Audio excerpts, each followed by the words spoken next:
This is Ben Patrick, aka the Knees Over Toes Guy. What's often lost in the definition of hard work is dedication to recovery and self-care. I missed that in my years of lifting, sports, and paying off student loans, as my knees have aged faster than a two-term president. Let's see if Ben can help me to my own knee success story.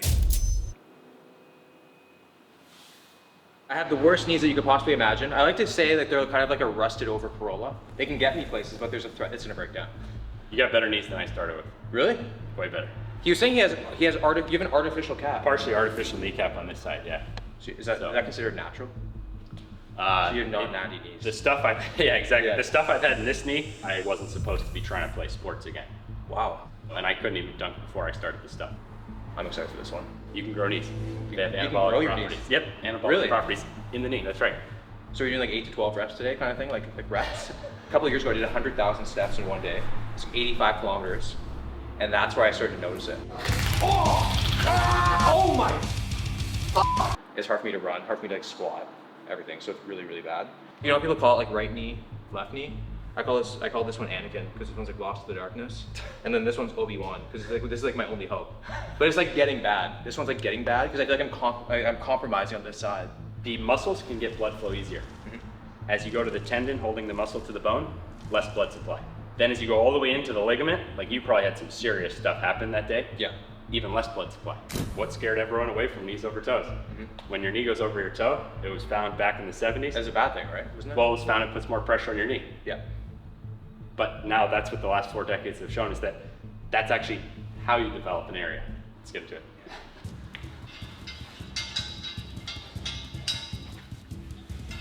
If that was 1,000 pounds, my mom just wouldn't be able to push it.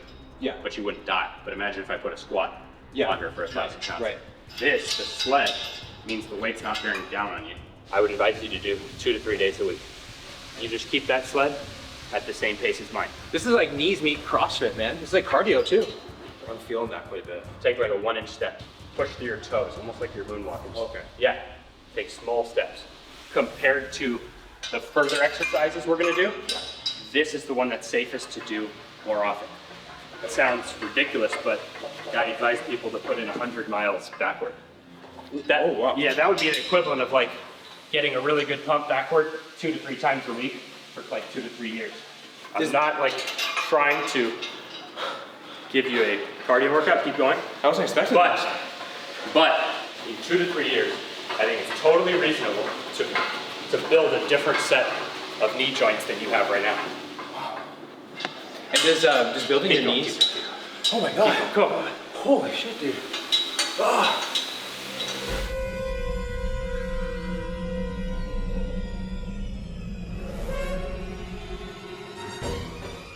Keep going, keep going, keep going.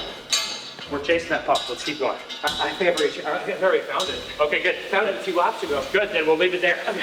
Just bring it, all right, good. Get back, one more back, one more. Gotta finish backward. Yeah. Because the rule, we gotta do as much backward as forward. So that is my rule on sled, it's like 1 to 1? you've gotta do at least as much backward. Like I don't even have a pump yet from doing that. Damn. Louis Simmons was the king of popularizing the sledding. It came from him observing the Finnish powerlifters having jacked legs and claiming it's because their day job was dragging trees backward in the forest. They were foresters. Really? How much weight of muscle do you think you've built from the time you started training to now? Like in total? Yeah. Whew. Maybe like 35 pounds? 35 pounds. Yeah. Now, how many times have you taken your tips to utter failure with measurable load? Definitely 0. How many times have you done your bench with measurable load? Like how many times, Weekly. Weekly for Yeah. 7 years. When you play sports, tons of force lands through the ankle. Right, So right. what this can't handle then has to go up to the knee. Because I think they said patellar tendinopathy. And that's right here. That's why a lot of people have noticed increasing that strength helps reduce that pain. Okay. It doesn't mean that builds the patellar tendon.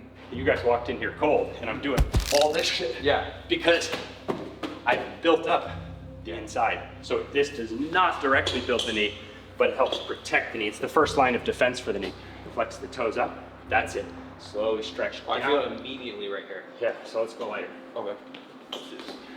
And someone who, because I think a lot of people who have bad knees, they kind of like don't try to rehab because it takes a lot of extra time. How much time do you need to actually kind of work on this? That was the best question. the originator of this concept was one of the best natural bodybuilders of all time. And reportedly, like with his NFL players, he then became a trainer and he created this bar. They would do it while they rested between sets of bench press. So they'd do the bench, then they'd get into position on the bench, take them to failure on the tips. So you really have no excuse. We all bench press all the time. That's what I do. When I'm resting from a set of pressing, I do my tips. Oh shit. So let's get into position. Had you not done that walk, maybe this would still be a good knee. Okay. Like, how do you think this knee would be if you hadn't done that? Completely fine. Right. I don't think I would have been having knee surgeries in my teens if I wasn't playing basketball as the least athletic guy. So then thinking I need to practice more than everyone else. If I was just like a normal kid, I don't think I would have had the knee surgeries. You got new gains right when you started doing it, like right away. You noticed quite a big difference. Yeah. It's not uncommon for like years of knee pain to go away in a couple weeks of the backward sledding because it has the least trauma and the most blood flow. Good? Okay, good. So same with the bar. I can either... That's no joke. Yeah, the belt and this you could like fit in a gym bag. I don't know about traveling to the airport and being like, don't worry, officer. Yeah. You know what's so cool though? You're just saying, talking about the data. He has a YouTube channel, 900,000 subs. He says he routinely deletes videos that don't align with the data, the new stuff that comes out. Yeah. And you delete videos with millions of views. Yeah, if I have to. The safety of the data matters a lot. Here's an example. If I showed this exercise, but without, okay, how much do you weigh? 200 pounds. All right, 200 pounds. And you're gonna start on that right knee. Right. So like when I used to have this video, I didn't show that you could reduce to less than your own body weight. Okay. Well, that's pretty key data. Like this causes more damage, so it takes more to recover from, has to be done more precisely. What happens on this if I went like 1,000 pounds? I would break my leg versus sled 1,000 pounds, it just wouldn't move. Right. You're gonna try 15 each leg. Okay. Starting with your right knee. Oh man, that hurts. Can't even do that. I'm gonna try it. Here. Pain? Yeah. Good, you're not even gonna do that one yet. Not yet? No. There's no point in working through pain because that sled will get you to where you can do that without pain. I've seen your squat is amazing form, like 400 plus pounds. Yeah. You're lifting that stuff like way easier than I would. Yeah. So like what's the difference between you and me? Internal. Okay. You're stronger. Yeah. Here. I'm stronger inside the joint. Yeah. But either one can build. So are you saying, because when I was just doing that, I said it hurt, and you stopped me. So if I'm training, because usually like, it hurts until I get later on to the workout, should I stop? This was obviously more pain than the sled, right? Yeah. The sled is your way out. Okay. I sledded my way off painkillers and then used this shit to stay off painkillers. Wow. Yeah. What do you think? Is that okay? I hate to say I feel that too. Wow. Yeah. It's pretty far gone. So, but I mean, there really couldn't be a better person to demo this than you, because it doesn't make I'm honored, sense. but also that's damn. Well, if someone has no issues, Yeah. and they can already do weight in these positions, they're like, what's the deal with knees over toes? Basically, the worse you are at knees over toes, you have the most room to grow. And it doesn't mean that this has to slow your muscle building down. Who was the, I mean, do you know offhand? Like, I can do this, but a guy was doing that with weight. Tom frickin' Platts. Yeah. Best legs of all time. Yeah. It doesn't mean that He does that with weights? He did, he's in his 60s now. Oh. Is it any better or is it still? Definitely better. Okay. So with this one, you're getting a really controlled, full range of motion squat, I think, here. So we're gonna start for you on your right leg. Let's see if I can break 90 degrees. Go nice and slow. Nice and slow. You'll step back. You're gonna stay on the tippy toe throughout the motion. Stretching the hip flexor. That's really good. Come back up. Yep. Good.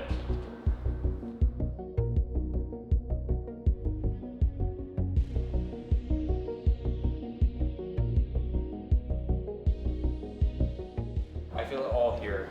And it's probably burning from the tibialis right now. A bench press is gonna progress more linear than, imagine if you're like outside in the snow and someone asks you to do a sissy squat. Oh God, yeah. That's way different than being warmed up. So a joint is very different.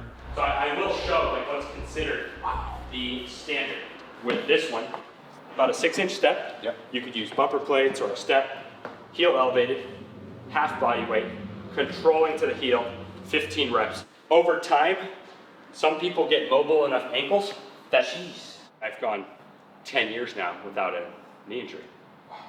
But I was really diligent, really sensitive with this stuff. I wasn't like, let me try this. It seems a lot of the exercises are kind of like a feeling game. You kind of, yeah. As soon as you start loading any of these guys, I only do it once a week. Okay. I'll do these once a week basically the rest of my life. So quite often, actually it happened when I was doing this. Yeah. I went down, crack. Oh, that's right. Yeah. Okay.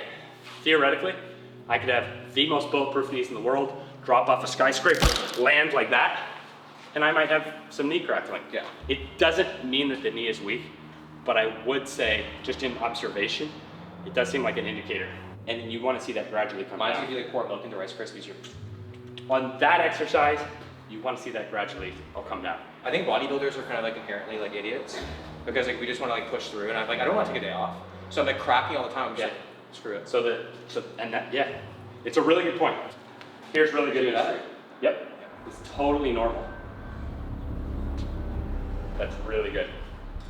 I have to say that your form on this one is great.